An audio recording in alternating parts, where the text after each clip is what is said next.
Pour prendre soin de ton corps pour autre chose que son apparence, joins-toi au mouvement Imparfait, libre et en santé.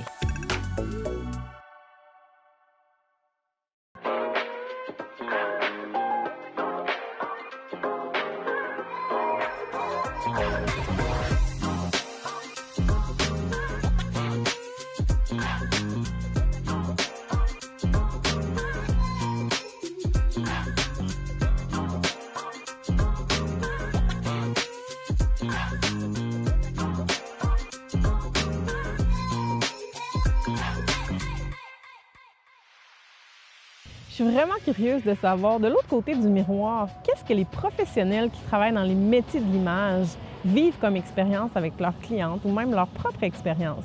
Donc aujourd'hui, on s'entretient avec Cassandra et Sabrina.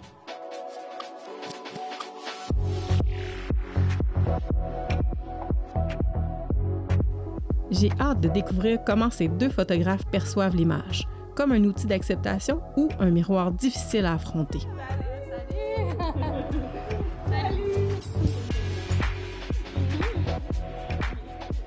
Vous exercez en ce moment le même métier, mais vous avez des expériences complètement différentes. Puis, en fait, je voulais commencer avec toi, Cassandra. Oui. Je sais que tu as travaillé dans plusieurs métiers liés à l'image corporelle, puis je voulais que tu nous en parles, tu nous parles de tes constats. Oui, bien moi, dans le fond, j'ai eu un gros parcours. Là. J'ai commencé, toute petite avec l'image corporelle. J'ai fait de la danse orientale vraiment longtemps, là, pendant plus de 10 ans.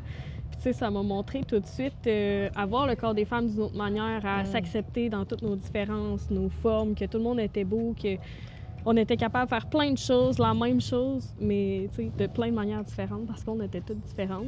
Sabrina, pour ta part, tu es photographe depuis déjà plusieurs années, puis tu comprends quand même beaucoup tes clientes, je crois, qui n'osent pas nécessairement se faire prendre en photo parce que toi-même, tu as vécu ça à un moment donné, hein? Oui, c'est ça. Bien, en fait, au début, je fais surtout, moi, de la photo corpo.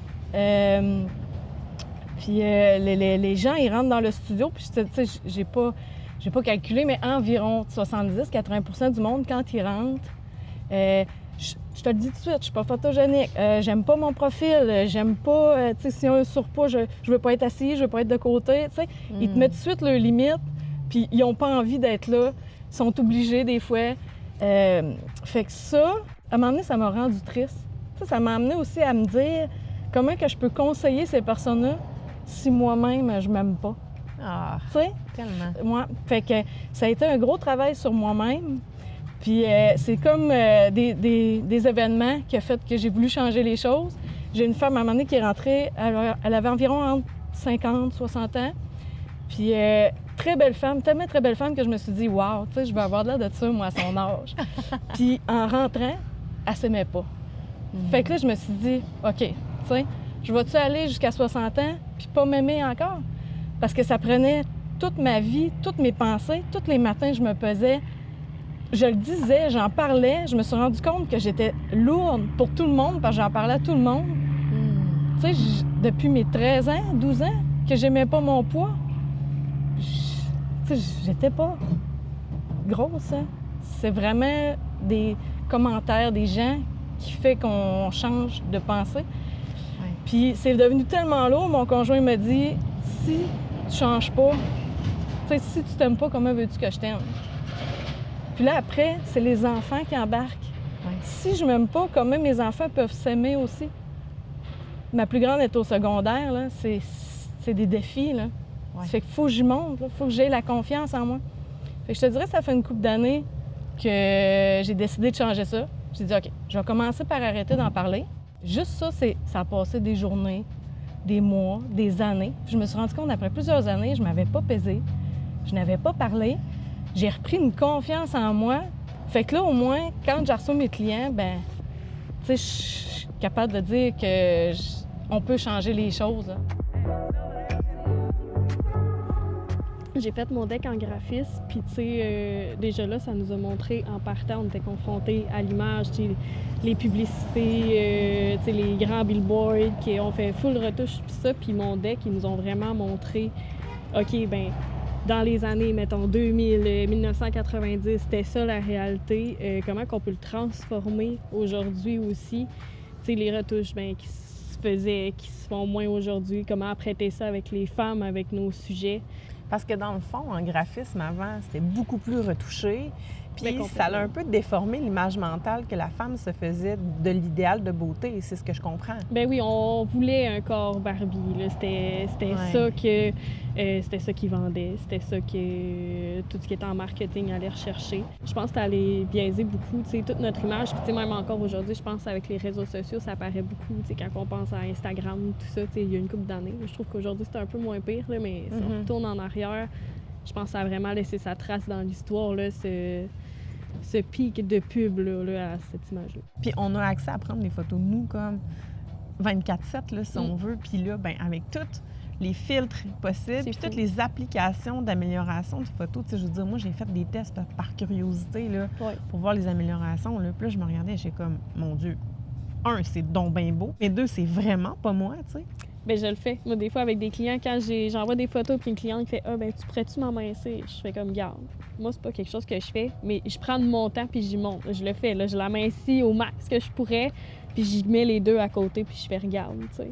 Puis souvent, ça m'est jamais arrivé que le monde fasse « Ah, ben j'aime mieux celle-là ici. » C'est comme moi, j'apporte des retouches, mais je trouve que cette heure, les Kodak, c'est tellement rendu détaillé. Non, là. c'est sûr. Il y a des choses qu'on voit dans les photos qu'on voit même pas avec nos yeux, même si je suis en avant de toi. Là, complètement. Fait qu'il y a des petites retouches que j'apporte, comme on s'entend, les petits boutons, les petites choses qui restent pas, là, que c'est pas permanent. Petite couette croche. Ouais, c'est ça. Fait que ça, je me le permets, là. Mais tu sais, de là à retoucher... Les filtres ou des outils de modification des photos existent depuis longtemps. Mais l'utilisation populaire de filtres au quotidien pour monsieur, madame, tout le monde, c'est quand même assez nouveau. Donc, dans la science, on ne connaît pas trop encore l'impact que ça peut avoir sur l'estime personnelle ou sur l'image corporelle. On a remarqué pour l'instant dans certaines études qu'il y avait une association entre l'utilisation de filtres et une plus grande insatisfaction corporelle. Mais cette association-là semble être assez complexe et il peut y avoir des facteurs qui peuvent influencer l'insatisfaction. Par exemple, l'utilisation de ces filtres pour modifier nos propres photos pourrait avoir un impact plus grand dans une population versus une autre. On a remarqué jusqu'à maintenant chez les gens qui auraient plus de rumination mentale quant à leur image corporelle, mais chez ces gens-là, ça pourrait avoir un impact plus négatif, par exemple. Donc, pour l'instant, je crois qu'on peut se dire qu'il faut rester à l'affût et voir quel impact peuvent avoir sur nous, sur nos enfants, l'utilisation de ces fameux filtres sur la modification de nos photos. Quand les gens rentrent, ils veulent pas, je te dis, 70-80 du monde ne sont pas contents d'être là, mais quand ils repartent, 95 du monde sont contents de leurs photos. C'est important, ça. Oui. C'est important de le dire, mais ça reste que la plupart du monde, quand ils partent, ben oui, ils aiment leurs photos, mais ils aiment-tu vraiment qu'est-ce qu'ils voient? Tu sais, c'est plus profond qu'une photo aussi, là. Ça arrive vraiment souvent, là, peu importe que ce soit famille, boudoir, etc., qui font « ben là, je te dis, je suis pas photogénique. » Comme tu as dit, ils repartent, puis des fois, juste la vision que nous, on a d'eux autres, puis ils font « oh mon Dieu, tu sais, je m'étais jamais vue de cette manière-là, puis je m'étais jamais aimée comme ça, tu sais, des petits détails d'eux autres que là, nous, on vient prendre d'une autre manière, justement, ah, ben mon profil, je l'aime pas, ben nous, comment qu'on va avoir géré ça, comment qu'on va l'avoir rendu vivant, ben ça va les apporter à eux autres faire un processus psychologique, je pense, là-dessus. Tu sais, j'ai vu des gens, là, qui, OK, là, ça me dérange plus, là, n'importe quelle photo, on y va, je me laisse aller, même si je m'aime pas, là, OK? Tu te laisses aller. Le rendu est tellement différent parce que tu peux tellement te laisser aller, tu peux, tu sais... C'est là que c'est beau. Le final, il va avoir encore plus de photos. Puis avec moi, tu sais, mettons, quand on travaille en équipe, on développe, ça évolue pas mal plus vite que quelqu'un qui est bloqué. Puis là, tu lui dis de se placer. Oh non, je veux pas me placer comme ça. Ouais. Fait que le fait de se laisser aller puis de lâcher prise, hein, ça fait tellement une différence. Ça change tout. Ça change tout. Faut qu'il nous fasse confiance. C'est une game de je te fais confiance puis tu me fais confiance. Ouais. Si vous aviez un message à dire aux personnes qui hésitent en ce moment à se faire prendre en photo, soit que ce soit seul ou en famille ou en couple, qu'est-ce que vous leur diriez?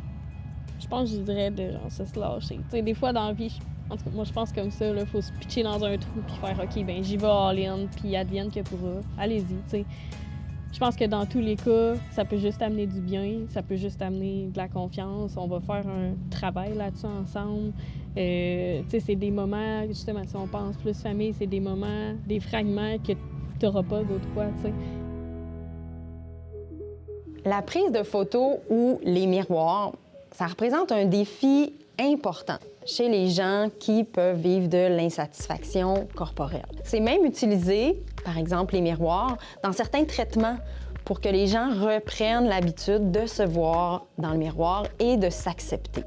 Ce sont des traitements qui sont faits, supervisés avec des psychologues, dans les cas les plus graves. Mais la prise de photos, puis l'insatisfaction corporelle qu'on dirait mineure, bien, peut être une belle alternative aussi. Vous savez, vivre avec certaines insatisfactions corporelles, mais c'est normal. Où on doit commencer à se poser des questions, c'est lorsque ces insatisfactions corporelles commencent à avoir des conséquences sur notre quotidien, sur nous, sur notre entourage. Puis éviter la prise de photos pourrait être une de ces conséquences-là. Donc parfois, sortir de sa zone de confort et de vérifier l'impact que ça peut avoir négatif, positif, sur nous, sur notre entourage. Lorsque les gens, par exemple, regardent ces photos-là, on nomme l'effet d'avoir des souvenirs pour le futur, bien, ça nous permet justement de outrepasser ces insatisfactions corporelles-là. Quand j'étais jeune, là, je me prenais en photo, je faisais un petit peu le mannequin. J'aime ça, regarder ces souvenirs-là. Des fois, je peux passer des soirées à regarder mes vieilles photos. Oui, c'est le fun. Ouais, on fait tout ça. J'aime ça. Puis là, j'arrive à m'amener des années là, après les accouchements. Là, il n'y a plus de photos de moi. Il y a juste les enfants, les enfants, les enfants. Puis là, je me suis dit, ben voyons, mes enfants, quand ils vont être vieux, là, puis qu'ils vont regarder ces photos-là, hein, ils me verront pas jamais parce que moi, je me suis empêchée de ne pas vouloir me voir. Puis j'en ai des clients que j'ai vus qui étaient comme ça aussi, puis ça m'a rendu tellement triste. Là. Je leur ai vraiment dit non, il faut vraiment que tu laisses tomber tout ça, puis que tu fasses des photos quand même si tu veux pas te voir. Regarde-les pas, au pire fais-les, regarde-les pas tout de suite. Mais dans 10 ans, là, dans 20 ans, tu vas tellement apprécier ces photos-là. Puis c'est surtout pour laisser un souvenir à tes enfants, pas à toi. T'sais.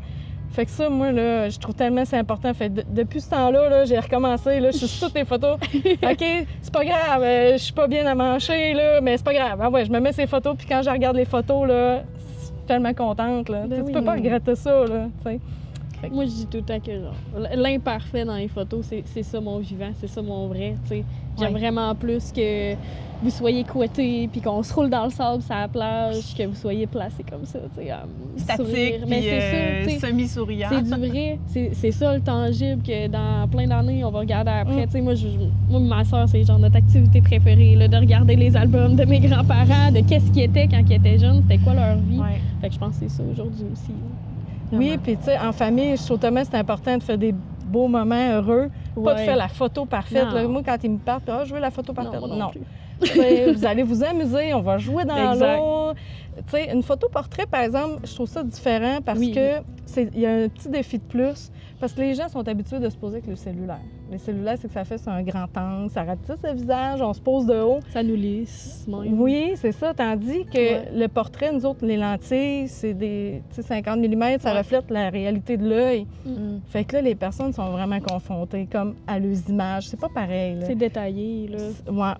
Oui, c'est détaillé. Tu peux-tu monter sur un escabeau puis me prendre de haut? Parce que j'ai pas un double menton. Oui. Je vais te faire demander. Sur moi oui. J'ai déjà monté assez haut, assez pour tomber. Merci beaucoup à vous deux d'avoir participé à cet épisode-là. C'était vraiment intéressant de vous entendre, autant dans vos histoires professionnelles que personnelles. Merci à toi. Merci à toi. Il y a tellement de belles choses à retenir de cet épisode. J'ai adoré discuter avec Sabrina et Cassandra, de voir l'envers du décor, de qu'est-ce qu'elles vivent dans le métier d'image corporelle. Ce que je retiens, c'est oser se faire prendre en photo pour créer des beaux souvenirs et aussi d'avoir une vision beaucoup plus large de la beauté féminine. À bientôt!